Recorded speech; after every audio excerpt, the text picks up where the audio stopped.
नमस्कार मंडळी, तर स्वागत आहे तुमच्या माझ्या चॅनलवरती। तर संजय गांधी निराधार योजनेखालील जे लाभार्थी आहेत आणि दिव्यांग बंधू यांच्यासाठी मी महत्त्वाची अपडेट घेऊन आलेली आहे। जो आपला DBT पोर्टल आहे तर सगळ्यांनाच वाट पाहावी लागत आहे। DBT पोर्टल कधी चालू होतो, कारण याच्यावर अजूनसुद्धा काम चालू आहे आणि अजूनसुद्धा तो पोर्टल काही सुरू झालेला नाही आहे। तर हा DBT पोर्टल कधीपर्यंत सुरू होणार, तर हेच प्रश्न सगळ्यांच्या मनामध्ये असतील। संजय गांधी निराधार योजनेखालील जे पण लाभार्थी आहे, श्रावणबाळ योजना, विधवा पेन्शन योजना आणि संजय गांधी योजना, या लाभार्थ्यांना अजूनपर्यंत मे आणि जूनचा हप्ता काही मिळालेला नाही। दिव्यांग बांधवांना जूनपर्यंत हप्ता मिळालेला आहे, पण हे DBT पोर्टल सुरू असेल तर त्यांना पण जुलैचा हप्ता मिळणार नाही। तर हा DBT पोर्टल आहे, हा कधी सुरू होणार, तर हे सगळे विचारत आहेत। तर हा 15 जुलैपर्यंत बंदच राहणार आहे। याच्यावर अजूनसुद्धा काम पूर्ण व्हायचं आहे। त्याच्यामुळे अशी माहिती समोर येत आहे की अजूनपर्यंत हा DBT पोर्टल 15 तारखेपर्यंत सुरू होणार नाही।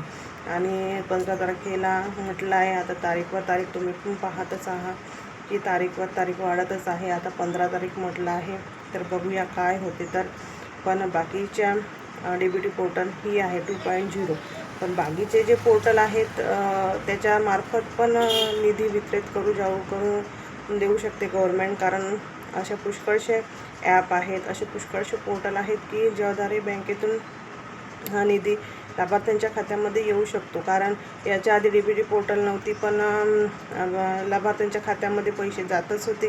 तर अशी काहीतरी युक्ती लढवल्या पाहिजे सरकारने की हा जो हप्ता आहे, हे जे 2 हप्ते थांबलेले आहेत संजय गांधी निराधार योजनेखालील लाभार्थ्यांचे, तर हा तरी हप्ता त्यांच्या बँक खात्यामध्ये जमा व्हावा। मग DBT पोर्टल जेव्हा सुरू होणार तेव्हा तुम्ही नियमितपणे आपल्या DBT पोर्टलनीच त्यांच्या खात्यामध्ये पैसे जमा करावेत। पण आता सध्या तरी मे आणि जूनचा जो हप्ता आहे तो त्यांच्या खात्यामध्ये नक्कीच पडायला पाहिजे, कारण सगळे वाट बघत आहे। जून पण संपत आलेला आहे आणि जुलै पण लागला आहे, 15 जुलै। मग शेवटी DBT पोर्टल केव्हा सुरू होणार हे पण माहिती नाही आणि त्याला 2 किंवा 3 महिने पण लागू शकतात। मग श्रावणबाळ योजनेखालील व्यक्ती आहे तर त्यांना औषध पाण्याचा खर्च आहे, आजारग्रस्त आहेत, त्यांच्या पण संगोपन परिवारालाच करावं लागतं। विधवा स्त्रिया आहेत, त्यांचा मुलांचा पण संगोपन, स्वतःच्या पण संगोपन करावं लागते।